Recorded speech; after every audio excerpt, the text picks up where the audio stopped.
Herzliya Conference. Special interviews, highlights, and live broadcasts on IDC Radio. You're listening to 106.2 FM IDC International Radio with interviews from the Herzliya Conference 2015. We have the honor of having Rabbi Jonathan Sacks join us in studio today, who has served as the Chief Rabbi of the United Hebrew Congregations of the Commonwealth from 1991 till 2013, an esteemed author with a book coming out this coming Thursday in the UK called In God's Name. Not in God's Name, excuse me. That is my mistake. Not in God's Name, a very interesting book about how the three Abrahamic religions are consistently fighting in the name of God, and Rabbi Sacks explains why potentially that happens and why maybe it doesn't need to be that way. Correct. How are you doing today, Rabbi? Great. This is a great place to be. You are as well here at the conference at Herzliya to speak about the BDS movement and Islam in Europe. Mm-hmm. Let's just kick things off a little bit with your home country, the UK. Recently, the BDS movement was able to convince the Student Union of the United Kingdom to boycott Israel. This is the same student union that has had trouble with Israel in the past, as well as decided not to boycott the Islamic State when that came up out of fear that it would be looked at as Islamic phobic. What are your thoughts on that particular vote? I think actually we had no reason to lose that vote. When I was Chief Rabbi, each year I would meet with the National Union of Students. I don't think we had any reason to lose that vote when I was Chief Rabbi. We had a constant dialogue with the National Union of Students. They came to our house once a year. I studied with them. And the result was all that period of time when things were very difficult in the Middle East, from 2002 onward, they never voted in favor of BDS. And as soon as you stop talking to them, they vote in favor because they're hearing one side of the argument and not fully hearing the other side. So I think this was a vote that we lost unnecessarily. Well, what could have the Jewish community and or Jewish supporters or Israel supporters have done to help prevent this? What type of dialogue, in your opinion, needed to go on to help not radicalize the student union? What I said to the students consistently was that there's a principle of justice. It existed in Roman law. It is called audi alteram partem. Hear the other side. If you only hear one side, there is no justice. Now, the attempt of the BDS movement is to silence the pro-Israel voice, and that voice must never be silent. And you don't make that argument because of Israel. You make it because of freedom of speech and the very nature of what a university is all about. A university is about the collaborative search for truth. It is not about political agitation. Now, every single year that we made that argument, we managed to defeat BDS. But as soon as we stopped making that argument, the BDS vote happened. So then now we have a trending, what the Jewish communities, Jewish Congress have been saying is trending an uptick in anti-Semitism in Europe. They haven't seen these levels since World War II. We have a potential nuclear Iran threatening the state of Israel and thus Jewish communities around the world. Is Europe doing enough right now to combat BDS and anti-Semitism? Because as we've come to know, very educated people in the Jewish community have come out and proclaimed that BDS is not just an anti-Israel movement, but is anti-Semitic at its core. Is that something that you believe is going on in Europe right now? Do we have an uptake in anti-Semitism, and what needs to be done to combat that if there is? I felt so strongly about this that in May 2007, that is 8 years ago, I had the chance of meeting with the three leaders of Europe. Angela Merkel, who was chairing the EU, José Manuel Barroso, who was head of the European Commission, and Hans-Gerd Pöttering, the head of the European Parliament in Strasbourg. They were sitting together, and I had the chance of speaking to them together. And I told them that the history of the relationship between Europe and Jews goes back many centuries. It added certain words to the human vocabulary, words like disputation, forced conversion, expulsion, inquisition, autodafé, ghetto, and pogrom, all of them added by the persecution of Jews in Europe, even before we think of the H word, the Holocaust. I said that is past.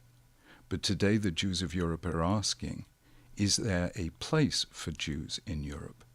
And that should be of concern to you, the leaders of Europe. I said that 8 years ago to the three of them, and they heard that message loud and clear. Right now, that battle, it seems to me, is on the verge of being lost. And therefore we have to change the argument.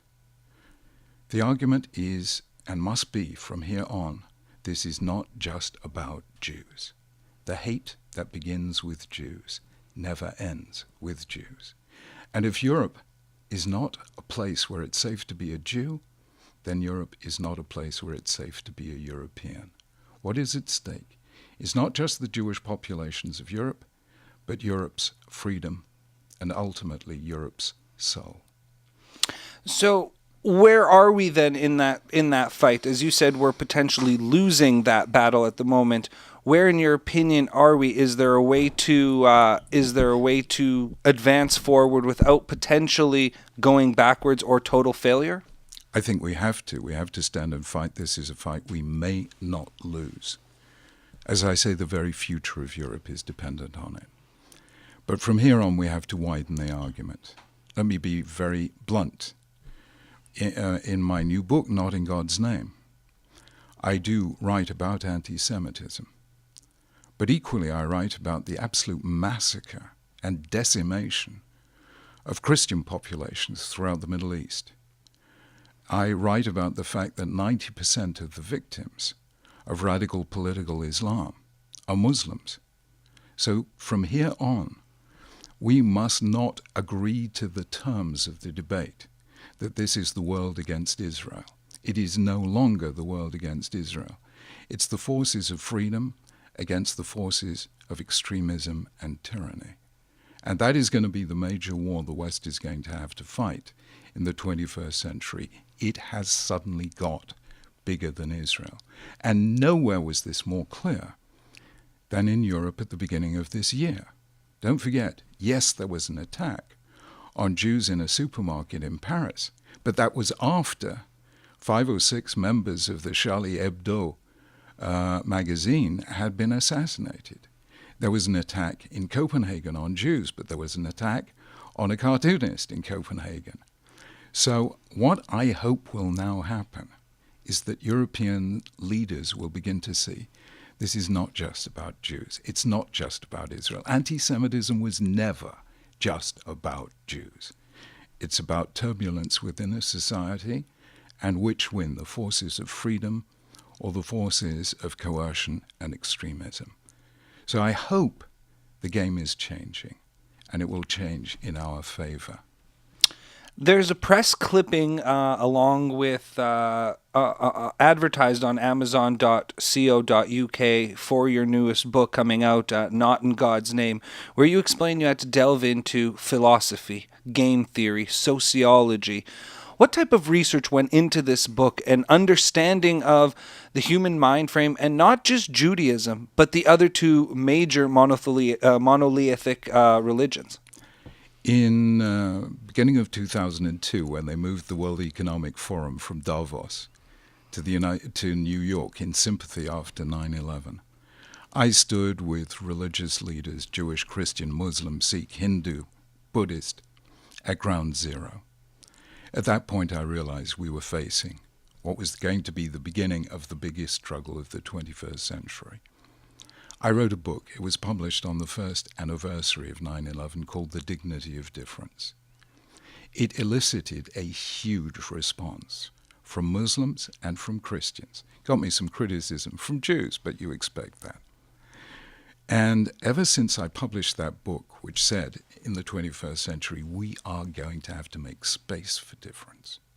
We can no longer live with the classic Christian or Muslim theology that says, one God, one truth, one way. We are going to have to live with diversity. Can we find a basis for that in the Abrahamic monotheisms? So I did that already on 9/11/2002. I then began the study that is completed in this new book by going to the very roots of violence. How come we are violent towards one another when it's so obviously self-destructive? Secondly, has it got anything to do with religion? Thirdly, has it got anything to do with monotheism? And fourthly, has it got anything to do specifically with Judaism, Christianity, and Islam? In the end, I discovered there is something very specific, and it is sibling rivalry. I think we know about sibling rivalry. And that's exactly what I wanted to ask you, because it's very interesting that the three religions that are talked about specifically and they're incorporated in the Abrahamic religions, they are, as you just said, siblings, if you will, refer to each other as cousins, that the Christians came as well. They read the Old Testament is the Jewish Bible. The Islamic traditions, again, they stem from Abraham, and the same as Judaism, really branches of the same tree, if you will, in looking at that. And it's very interesting how you put it as sibling rivalry. But what makes you think that they can't cooperate within one another now? Or do you think that there could be cooperation and extremists that have just jump-started the conversation or taken over the conversation? Well, first of all, I think we've got to recognize that this is actually a religious problem. I think people are just beginning to understand this. This is not just a political issue or an economic issue, although politics and economics are deeply involved. It's also a way that we read our religious texts. And what we're seeing out now is the children of Abraham, the self-definition of Jews, Christians, and Muslims, fighting the same battles that Isaac and Ishmael had, that Jacob and Esau had, that Joseph and his brothers had, all of which were potentially murderous. So one of the things I've done is I've gone back to reread those texts and say, is this the only thing? Is this the only way we can read these, that somehow or other we have to fight one another for the status of most favored child in the eyes of God? So I've gone back and written essentially a new theology of the Abrahamic monotheisms. Until now we had only Judaism, Christianity, and Islam. Can we actually excavate archaeologically to the bedrock of those texts and say there's another way of reading those texts? Because at the end of the day, if we don't engage Christians and Muslims in this, it will be the same old story that we've had for 3,000 years of our history, Jews alone against the world. Right now, there are 2.4 billion Christians. There are 1.6 billion Muslims. There are 13 million of us. I don't think it's a good place to be alone against that lot. I really don't. No, the odds are not in our favor at that point, but history is in our favor from that perspective.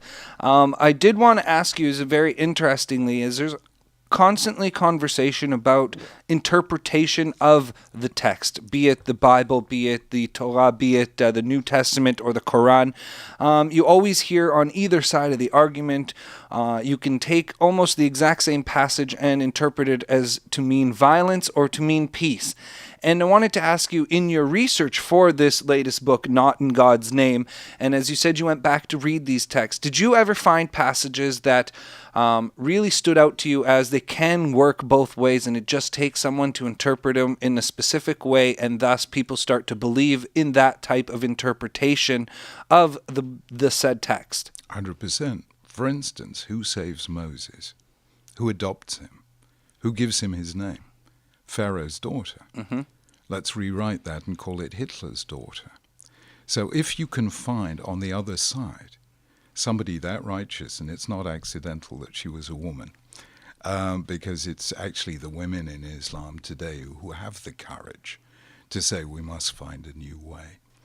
So I really believe actually that there are hundreds of examples in those texts that young people are simply not hearing because they're listening to the extremists. But I believe that young people, and my experience with Muslim and Christian young people in Britain, America, throughout the world has been very clear on this. They are hungry for some ideals, religious ideals, that will bring us together instead of forcing us apart, and that will give us a politics of hope against a politics of fear. And lastly, as we are running out of time today, you are speaking on the panel for the BDS and Islam in Europe, and I want to ask your opinion as someone that is combating anti-Semitism, BDS, on a daily basis across Europe, specifically in the UK, where you're from, and served as chief rabbi. In your opinion, is the state of Israel and Jewish communities around the world doing enough to combat it? Are they taking the threat seriously enough? The threat that's on European soil and university campuses across the globe right now to Jewish communities as well. Is that threat being taken seriously enough? And if not, what needs to be done more, and what is being done right now? No, of course it's not doing enough, and of course it's not taking it seriously enough. This has been a very, very long-term plan. It began with the human rights NGOs 20 years ago. Then it moved with the beginning of the Al-Aqsa Intifada, 29th of September 2000, to the media. Then it moved to the trade unions and the professional bodies, the medical bodies, the architects, all of whom proposed boycotts against Israel. Now it's moved to the university campuses. The next place it will move will be to the churches. There will be 5 or 10 years from now an equivalent to the BDS campaign directed to the Christian evangelical churches in the United States, who represent Israel's strongest basis of support. We have responded by short-term reactivity and not by long-term strategy, which means that whatever we do is always too little and too late. We have to see the long-term strategy and develop responses that are equally long-term. And nobody's doing that right now. So I hope out of this conference we will begin to see this, not as an immediate short-term problem, but as a very long-term one and a very, very important one. Whose responsibility is to lead that charge? Is it the chief rabbis around the world? Is it the state of Israel's government? Is it youth groups? Is it Stand With Us, for example, Israel advocate group? Who must lead that charge? Because it seems maybe we're all following, but not following anyone in particular. I think the Stand With Us campaign has been terrific. I was there at its beginning. I thought it was great, and I think it continues to be great. And I think we really need to see the young Jewish people throughout the world as Israel's ambassadors, as fighters for freedom, and as people willing to go out and make friends with Christians, Muslims, people of all faiths and of none, and say, let's work together for the sake of human peace, the human future, and the rights of religious freedom for everyone.